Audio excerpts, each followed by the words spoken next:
पूरा एक्सरे आज हमने किया है। लेकिन आज खबरों में आगे बढ़ूं दर्शकों, और आज आपको बताऊं कि रेड अलर्ट क्यों किया गया है।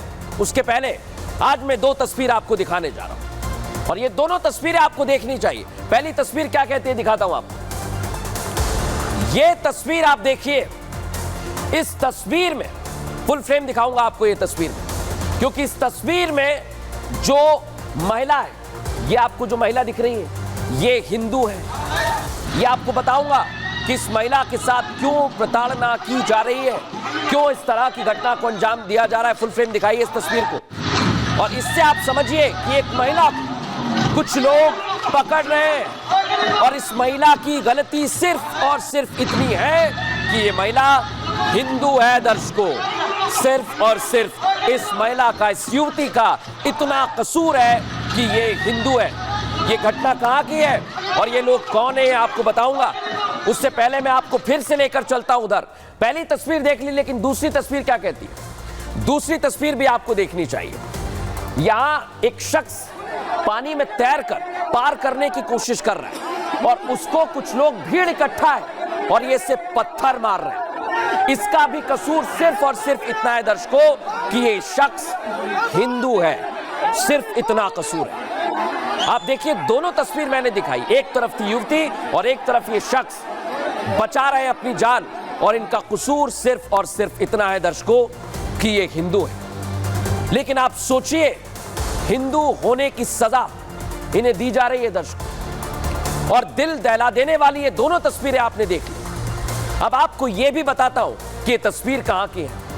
ये तस्वीरें हैं बांग्लादेश की, लेकिन यहां मुद्दा बांग्लादेश में दिन ब दिन विकराल होती जा रही हिंसा नहीं है दर्शकों, बल्कि मुद्दा है हिंदुओं के खिलाफ सिर्फ देश भर में नहीं बल्कि पूरे विश्व में बढ़ते जा रहे अत्याचार, जो ये तस्वीर से बयां हो रहे हैं। बेशक ये तस्वीरें झकझोर देने वाली है दर्शकों, ये तस्वीरें दिल को छलनी करने वाली है। ये तस्वीरें हिंदुओं के खिलाफ तालिबानी एक्शन को दर्शाती हैं, लेकिन ये तस्वीरें ही बहुत बड़े सवाल खड़े करती हैं दर्शकों। सवाल आपको बता रहा हूं, सवाल ये कि हिंदू आखिर जाए तो जाए कहां। हिंदुओं के खिलाफ इतना बर्बर रवैया आखिर क्यों अपनाया जा रहा है। आखिर हिंदू क्यों लगातार टारगेट पर आते जा रहे हैं। बहुत बड़ा सवाल यह भी है दर्शकों कि आखिर कब तक हिंदू इस तरह के अत्याचार सहते रहेंगे, और हिंदुओं के खिलाफ धधक रही आग को शांत करने के लिए वैश्विक स्तर पर क्या किया जा रहा है। क्या आपने सोचा है दर्शकों कभी? यही चिंता है दुनिया के कोने कोने में बसे एक एक हिंदू को ये चिंता खा रही है, रात की नींद छीने हुए। यही चिंता उत्तर प्रदेश के मुख्यमंत्री योगी आदित्यनाथ को भी, इसलिए मैंने कहा रेड अलर्ट कर रहे हैं। अपने अयोध्या दौरे के दौरान योगी ने हिंदुओं को चेताया, हिंदुओं को अपना भविष्य बचाने के लिए बड़ी सीख दी है। हिंदुओं को आगे आने वाले खतरों से सीएम योगी आदित्यनाथ ने सावधान कर दिया है। साथ ही योगी ने हिंदुओं के भविष्य को बचाने का मंत्र दे दिया है। सुनवाऊंगा आपको। अयोध्या में बाबा ने साफ शब्दों में कहा कि सनातन के विरोधियों के खिलाफ अब हिंदुओं को एकजुट होना ही पड़ेगा। एकजुटता से ही बड़ी से बड़ी मुश्किल को पार किया जा सकता है। मैं आपको यह बता रहा हूं कि मुख्यमंत्री योगी आदित्यनाथ ने जो सीख दी है उसे आपको सुनना चाहिए। सुनिए क्या कहा सीएम। आज भारत के तमाम पड़ोसी चल रहे हैं, मंदिर तोड़े जा रहे हैं, चुन चुन करके हिंदुओं को निशाना बनाया जा रहा है।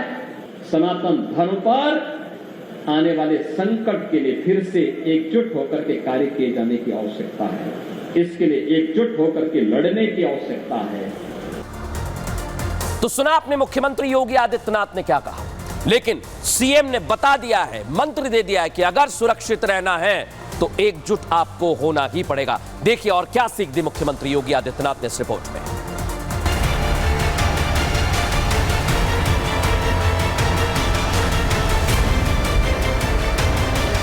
बांग्लादेश में तख्ता पलट के बाद कट्टरपंथियों ने सबसे पहले हिंदुओं को निशाना बनाया।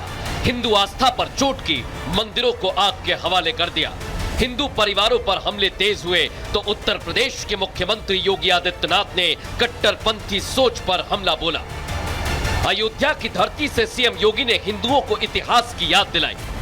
आज भारत के तमाम पड़ोसी चल रहे हैं, मंदिर तोड़े जा रहे हैं, चुन चुन करके हिंदुओं को निशाना बनाया जा रहा है,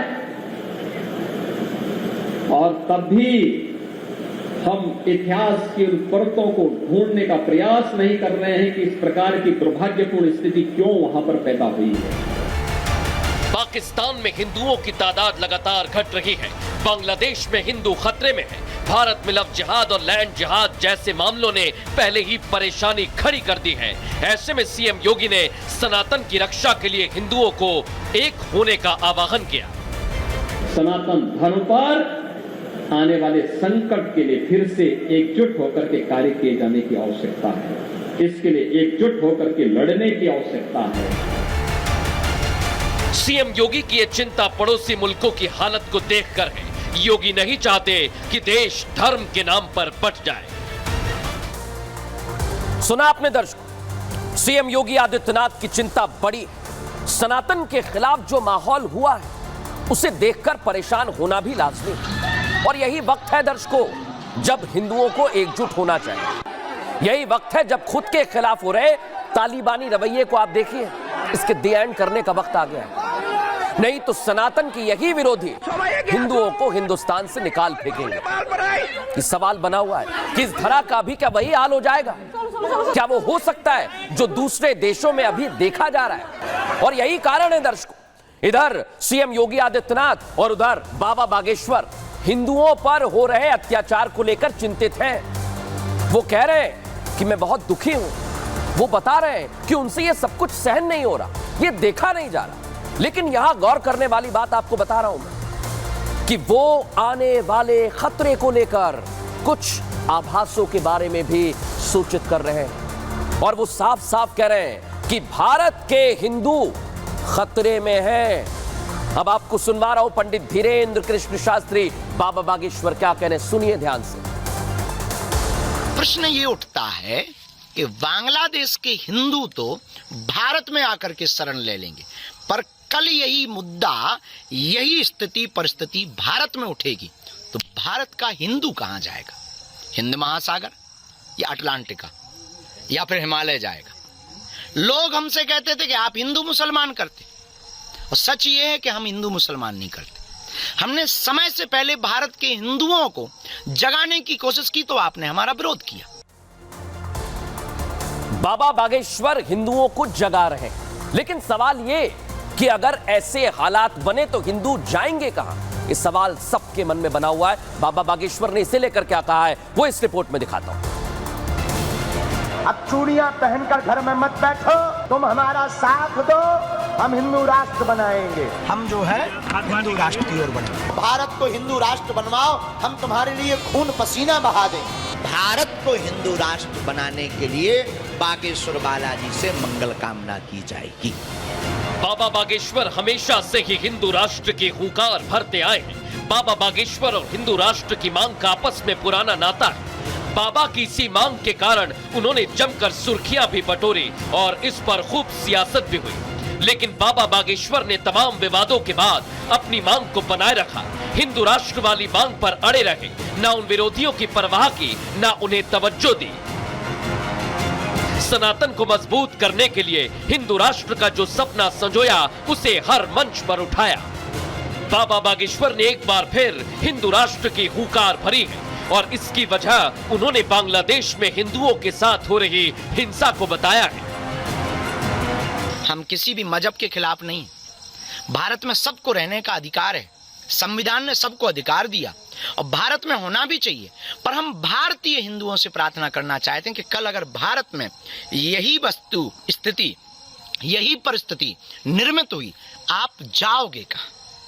इसीलिए तो हम कहते हैं हिंदू राष्ट्र चाहिए, इसलिए तो हम कहते हैं सबको अधिकार चाहिए, पर कम से कम एक देश ऐसा हो जो हिंदुओं के लिए हो।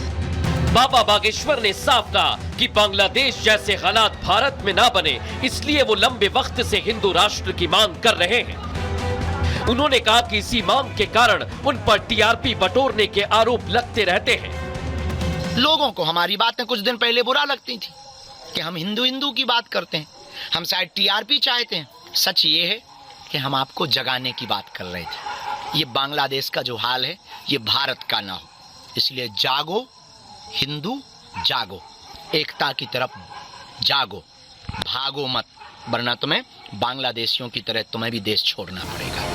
बाबा बागेश्वर और यूपी के सीएम योगी आदित्यनाथ दोनों की मांग एक है। दोनों हिंदुओं से अपील कर रहे हैं, उन्हें बता रहे हैं कि एकता में शक्ति है, एकजुट हुए बिना कुछ नहीं हो सकता। इसलिए पंडित धीरेन्द्र कृष्ण शास्त्री बार बार पूछ रहे हैं कि अगर हिंदू अभी भी नहीं जागा तो जाएगा कहां? फिर से प्रश्न अंत में वही उठता है, अगर यही परिस्थिति भारत में निर्मित होगी तो कहां जाओगे? धन्यवाद। बाबा बागेश्वर पूछ रहे हैं कि अगर भारत में ऐसा हुआ तो आप कहां जाएंगे? और यह सवाल इसलिए उठा है दर्शकों क्योंकि कुछ तस्वीरें सवाल खड़े करती हैं। आज दो केस हमारे सामने। बांग्लादेश तालिबान बन गया है ऐसा लगता है, क्योंकि बांग्लादेश में करीब 8% हिंदू रहते हैं। बांग्लादेश के 45 जिलों में हिंदू आबादी है। 27 जिलों में हिंदुओं पर हमले हो रहे हैं, सोचिए आप। और कट्टरपंथी हिंदुओं को निशाना बना रहे हैं। देखिए आप कैसे पत्थर मार रहे हैं। घरों और दुकानों में लूटपाट की जा रही है। आवामी पार्टी से जुड़े हिंदुओं की हत्या की जा रही है। हिंदू मंदिरों को बड़े स्तर पर तोड़ा जा रहा है। हिंदू युवाओं और महिलाओं की हत्या हो रही है। महिलाओं को जबरन उठा कर ले जा रहे हैं जिहादी, जो मैंने आपको दिखाया। हिंदुओं के घरों में आग लगाई जा रही है दर्शकों। और इसलिए सवाल यह खड़ा होता है, केस 2, कि आखिर हिंदू जाएगा कहां? क्योंकि इस्लामिक देशों में हिंदुओं के लिए कोई जगह नहीं है। पाकिस्तान में लगातार हिंदू आबादी घट रही है और हिंदुओं का जबरन धर्म परिवर्तन कराया जा रहा है। सिर्फ इतना ही नहीं दर्शकों, धर्मांतरण का विरोध करने वालों पर अत्याचार हो रहा है, नरसंहार हो रहा है उनका। बांग्लादेश में भी हिंदुओं के साथ हिंसा हो रही है। यूरोपीय देश भी हिंदुओं के साथ गलत व्यवहार कर रहे हैं। यूरोपीय देशों में हिंदुओं को दोयम दर्जे का समझा जा रहा है, उनके साथ अत्याचार हो रहा है दर्शकों। लेकिन आप सोचिए, जब इस तरह का माहौल बना हुआ है तो साधु संत भी परेशान हैं। सुनवा रहा हूं आपको क्या कह रहे हैं इस मसले पर साधु संत, सुनिए सर। बाबा बागेश्वर, हमने इस पर कहा है कि अगर हिंदुओं के साथ हिंदुस्तान में ऐसी घटनाएं घटती हैं जो बांग्लादेश में घटी हैं, तो आखिर हिंदू कहां जाएगा? और ये सत्य है। योगी आदित्यनाथ जी ने जो शब्द कहा है ये सत्य है। आप विचार कीजिए कि बांग्लादेश के अंतर्गत हिंदुओं की क्या परिस्थिति हुई है।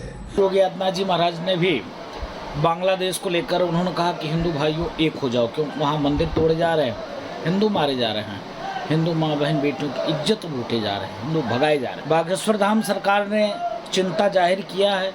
इसके अलावा देश के तमाम साधु संतों ने चिंता जाहिर किया है। लेकिन बागेश्वर धाम सरकार ने ये कहा कि अगर हिंदुस्तान में ऐसा होता तो हिंदू कहाँ जाएंगे। इसके नाते प्यारे हिंदू भाइयों, भागने से काम नहीं चलेगा, डटकर मुकाबला करो। खबरों में आगे बढ़ूं दर्शकों, उससे पहले एक तस्वीर आपको दिखाने वाला हूं जेलर साहब की। और सबसे बड़ी बात यही है दर्शकों कि जेलर साहब की जो तस्वीर आज मेरे सामने आई है वो आपको दिखा रहा हूं, देखिए जरा। वीडियो में आप देख सकते हैं डांस कर रहे हैं और ये बंदूक लहराने वाले दबंग पर्सनालिटी वाले जेलर साहब हैं। मंडोली जेल के जेलर हैं, देखिए जरा। दीपक शर्मा इनका नाम है। और ये वीडियो दिल्ली में हुई एक बर्थडे पार्टी का है दर्शक, जहां असिस्टेंट सुप्रिंटेंडेंट दीपक शर्मा ने कानून को अपने हाथ में ले रखा, पिस्टल अपने हाथ में है, दोस्तों के साथ डांस कर रहे हैं। और जिस गाने पर वो डांस कर रहे हैं वो भी कोई आम गाना नहीं है, संजय दत्त की फिल्म है और गाना है नायक नहीं खलनायक है। सोचिए जरा आप दर्शक, डांस करते करते अचानक दीपक शर्मा की पिस्टल बाहर आ जाती है, निकालते हैं और बाहर डांस करने लगते हैं। और ये वीडियो वायरल हुआ है, जिसके बाद तिहाड़ जेल के डीजी ने दीपक शर्मा को सस्पेंड कर दिया। सोचिए आप, जेलर होके इस तरह से हरकत।